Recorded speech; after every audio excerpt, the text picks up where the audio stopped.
नमस्कार मंडळी, श्री स्वामी समर्थ। उद्या चैत्र पौर्णिमा आहे आणि हा दिवस खूप खास मानला जातो। त्याचबरोबर उद्या हनुमान जयंती सुद्धा आहे। प्रत्येक महिन्यात पौर्णिमा येते आणि प्रत्येक पौर्णिमेचं महत्त्व वेगळं असतं।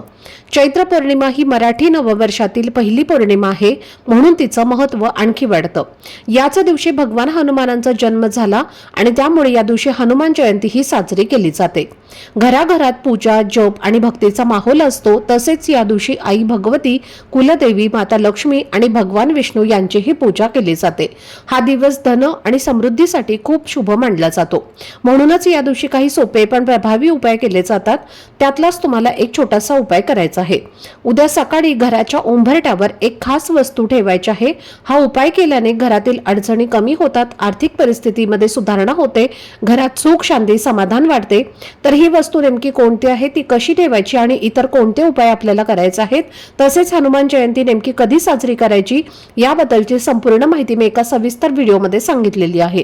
तो व्हिडिओ पाहण्यासाठी या व्हिडिओच्या खाली दिसणाऱ्या छोट्याशा त्रिकोणावर क्लिक करा, म्हणजे संपूर्ण माहिती तुमच्यापर्यंत पोहोचेल। धन्यवाद। श्री स्वामी समर्थ।